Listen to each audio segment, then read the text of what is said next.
नमस्कार। रामचरितमानस पाठ की श्रृंखला में आज हम आगे का पाठ करेंगे।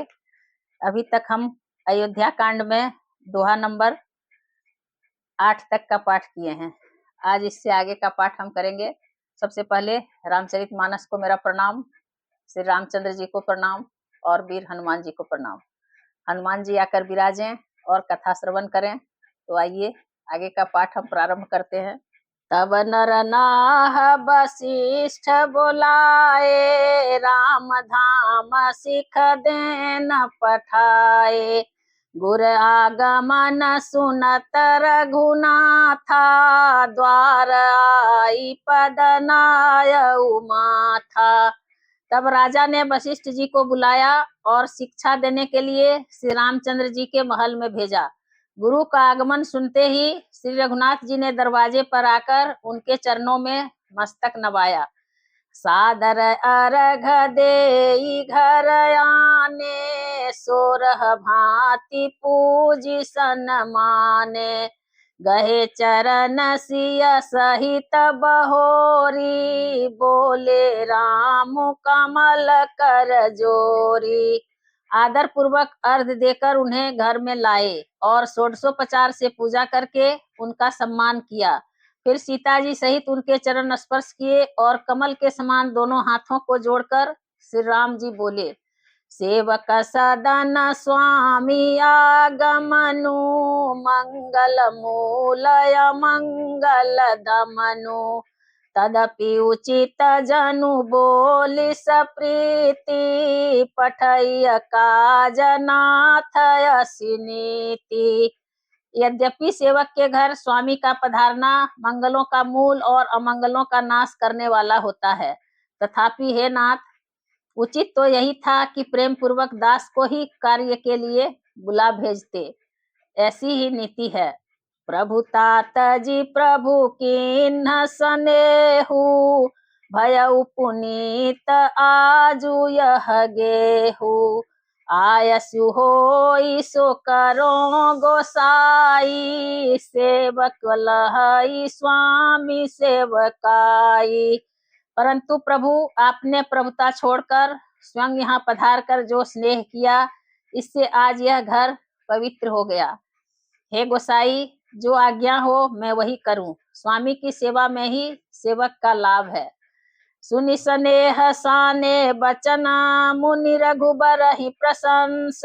राम कसन तुम कहूँ अब, कहूँ अस हंस वंश अवतंस। सुनि स्नेह साने बचना, मुनि रघुबर ही प्रशंस। राम कसन तुम कहूँ अस हंस वंश अवतंस।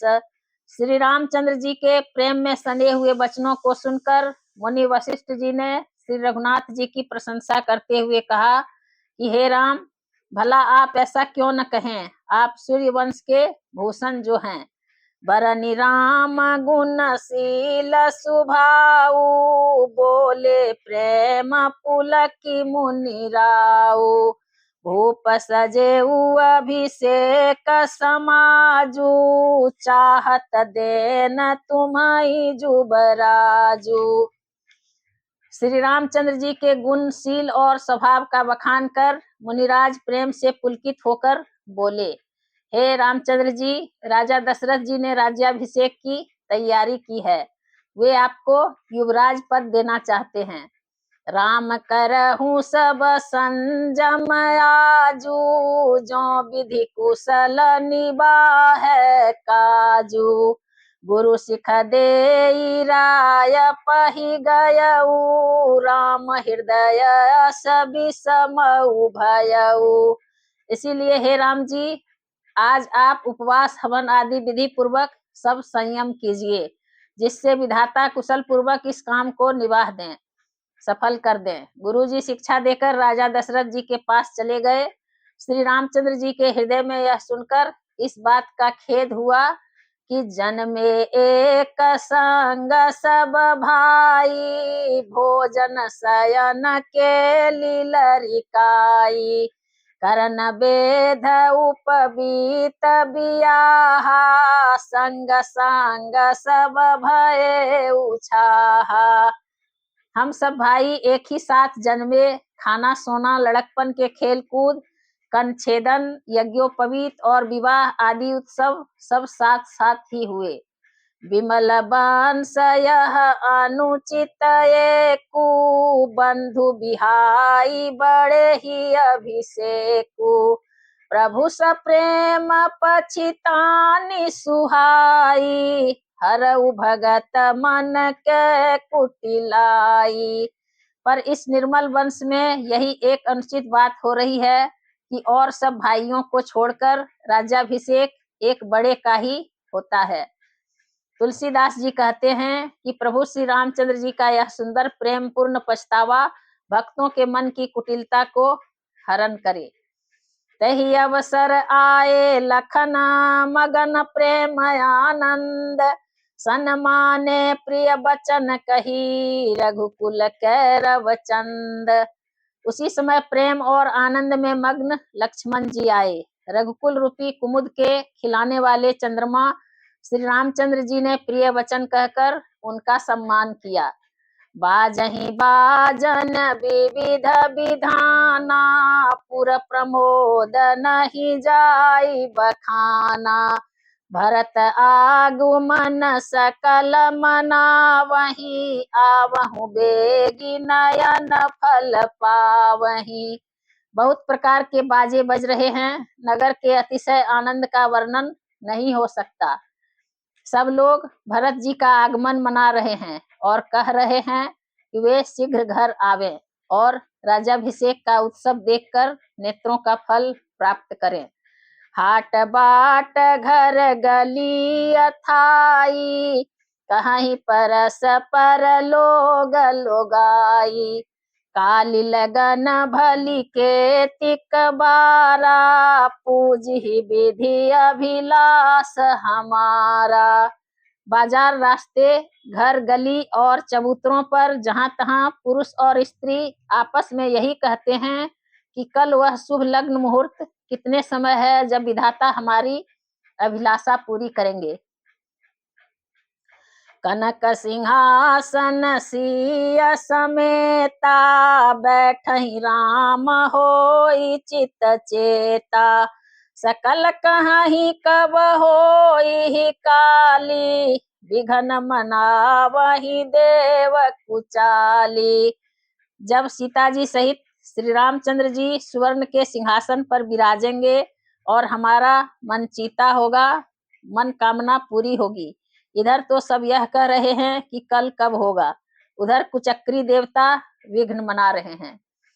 तिन्हई सोहाई नयवद बधावा, चोरही चंदिनी राति न भावा, शारद बोली विनय सुर करही, बारही बार पायल परही। उन्हें देवताओं को अवध के बधावे नहीं सुहाते, जैसे चोर को चांदनी रात नहीं भाती। सरस्वती जी को बुलाकर देवता विनय कर रहे हैं और बार बार उनके पैरों को पकड़कर उन पर गिरते हैं।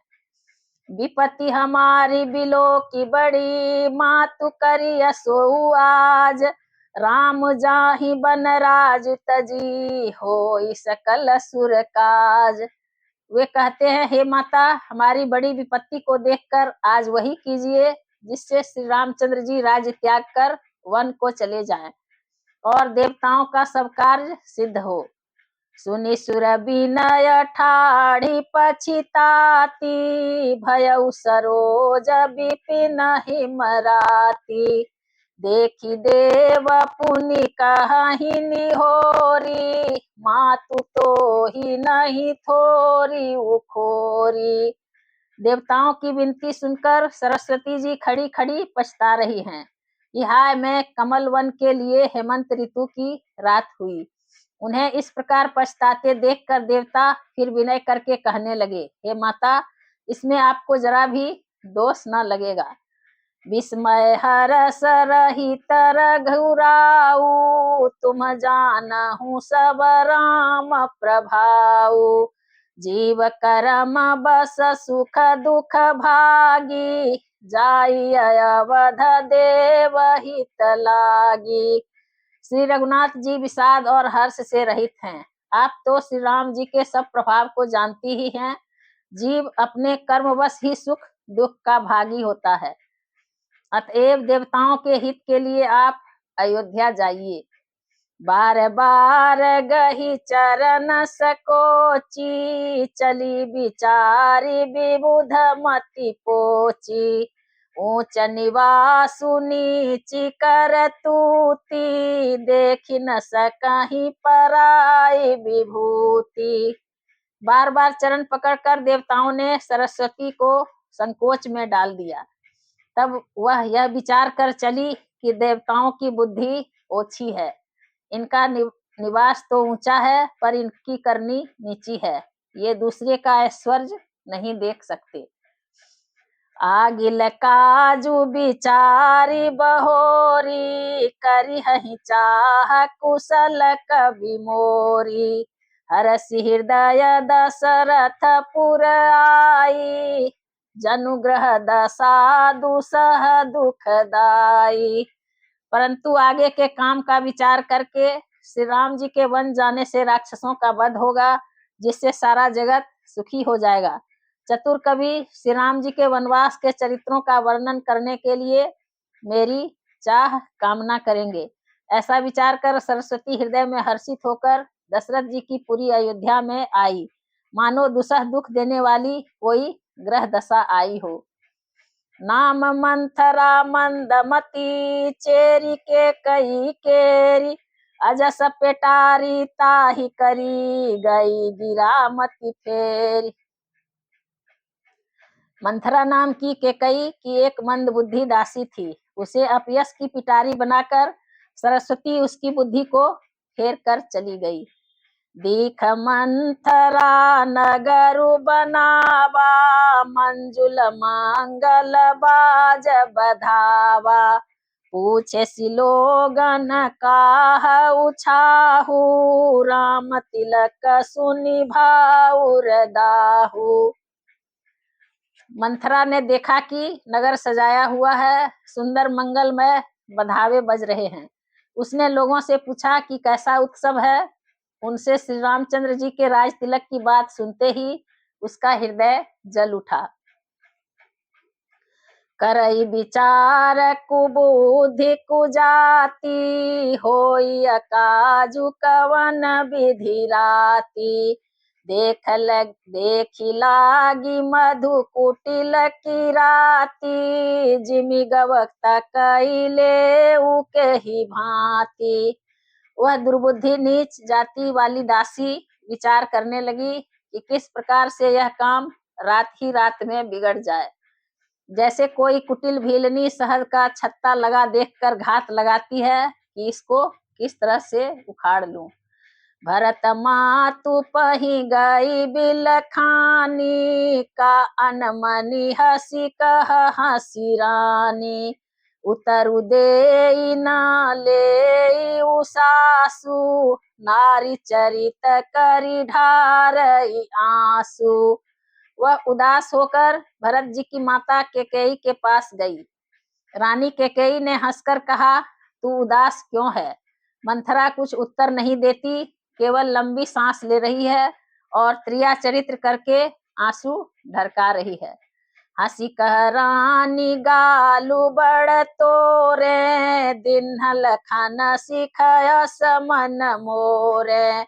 तब हुन बोल चेरी बड़ी पापिनी, छाड़ई श्वास कारी जनु सापिनी। रानी हंसकर कहने लगी कि तेरे बड़े गाल हैं, तू बहुत बढ़ बढ़ कर बोलने वाली है। मेरा मन कहता है कि लक्ष्मण ने तुझे कुछ सीख दी है, दंड दिया है, तब भी वह महापापिनी दासी कुछ भी नहीं बोलती। ऐसी लंबी सांस छोड़ रही है मानो काली नागिन फुफकार छोड़ रही हो। समय रानी कह कह सभय रानी कह कह सिकिना, कुशल राम महिपाल। लखन भरत रिपुदमनु सुनी, भाकुबरी उरसालु। तब रानी ने डरकर कहा, अरे कहती क्यों नहीं? श्री रामचंद्र जी राजा लक्ष्मण भरत और शत्रुघ्न कुशल से तो हैं। यह सुनकर कुबरी मंथरा के हृदय में बड़ी ही पीड़ा हुई। कत सिख देई हमहि को माई, गालु करब के ही करब लुपाई।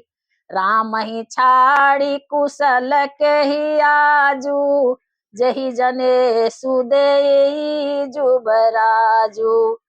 वह कहने लगी, हे माई, हमें कोई क्यों सीख देगा, और मैं किसका बल पाकर गाल करूंगी, बड़बड़ कर बोलूंगी। रामचंद्र को छोड़कर आज और किसकी कुशल है, जिन्हें राजा युवराज पद दे रहे हैं।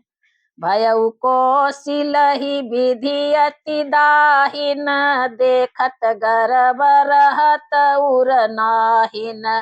देखहु कस न जाई सब शोभा, जो अवलोकी मोर मन क्षोभा। आज कौशल्या को विधाता बहुत ही दाहिने हुए हैं, यह देखकर उनके हृदय में गर्व समाता नहीं। तुम स्वयं जाकर सब शोभा क्यों नहीं देख लेती, जिसे देखकर मेरे मन में क्षोभ हुआ है। पूतु विदेश न सोचु तुम्हारे, जानती हहु बस नाहु हमारे। नीद बहुत प्रिय से जतुराई, लखहु न भूप कपट चतुराई। तुम्हारा पुत्र परदेश में है, तुम्हें कुछ सोच नहीं। जानती हो कि स्वामी हमारे वश में हैं, तुम्हें तो तोषक पलंग पर पड़े पड़े नींद लेना ही बहुत प्यारा लगता है। राजा की कपट भरी चतुराई तुम नहीं देखती। सुनि प्रिय बचन मलिन मनु जानी, झुकी रानी अबर हुअर गानी। पुनिय सकबहु कहसी घर फोरी, तब धरि जीभ कढ़ावऊ तोरी। मंथरा के प्रिय वचन सुनकर, किंतु उसको मन की मैली जानकर रानी झुककर बोली, बस अब तुम रह घर फोड़ी कहीं की। जो फिर कभी ऐसा कहा तो तेरी जीभ पकड़कर निकलवा लूंगी। काने खोरे कुबरे कुटिल कुचाली जान, तिय विशेषी पुनि चेरी कही, भरत मातु मुस्कानी। कानों, लंगड़ों और कुबड़ों को कुटिल और कुचाली जानना चाहिए, उनमें भी स्त्री और खासकर दासी। इतना कहकर भरत जी की माता कैकेयी मुस्कुरा दी। प्रियवादिनी सिख दीन्हु तो ही, सपने हूँ तो पर कोप न मोही। सुदिन सुमंगल दायक सोई, तोर कहा फुरज ही दिन होई। और फिर बोली, है प्रिय वचन कहने वाली मंथरा, मैंने तुझको यह सीख दी है, शिक्षा के लिए इतनी बात कही है। मुझे तुझ पर स्वप्न में भी क्रोध नहीं है। सुंदर मंगलदायक शुभ दिन वही होगा जिस दिन तेरा कहना सत्य होगा, अर्थात श्री राम का राज्य तिलक होगा। जेठ स्वामी सेवक लघु भाई, यह दिन कर कुल रीति सुहाई। राम तिलक जो साचे हु काली, देव मागु मन भावत आली। बड़ा भाई स्वामी और छोटा भाई सेवक होता है, यह सूर्यवंश की सुहावनी रीति ही है। यदि सचमुच कल ही श्री राम का तिलक है तो हे सखी, तेरे मन को अच्छी लगे वही वस्तु मांग ले, मैं दूंगी। कौशल्या सम सब महतारी, राम ही सहज सुभाय पियारी। मोह पर करहि स्नेहु विशेषी, मैं करी प्रीति परीक्षा देखी। राम को सहज स्वभाव से सब माताएं कौशल्या के समान ही प्यारी हैं। मुझ पर तो वे विशेष प्रेम करते हैं, मैंने उनकी प्रीति की परीक्षा करके देख ली है। जो विधि जन्म दे करि छोहु, होहु राम सिय पूत पुतोहु। प्राण ते अधिक राम प्रिय मोरे, तिनके तिलक क्षोभु कस तोरे। जो विधाता कृपा करके जन्म दें तो यह भी दें कि श्री रामचंद्र जी पुत्र और सीता बहू हो। श्री राम मुझे प्राणों से भी अधिक प्रिय हैं। उनके तिलक की बात सुनकर तुझे क्षोभ कैसा। भरत सपथ तो ई सत्य कहूँ, परिहरि कपट दुराव। हरस समय विषमौ करसी, कारण मोहि सुनाऊ। तुझे भरत की सौगंध है, छल कपट छोड़कर सच सच कहो। तू हर्ष के समय विषाद कर रही है, मुझे इसका कारण सुना। आज कथा इतनी भई, सुनहु वीर हनुमान। रामायण बैकुंठ गई, विदा होहु हनुमान। सियावर रामचंद्र की जय, पवन सुत हनुमान की जय। उमापति महादेव की जय।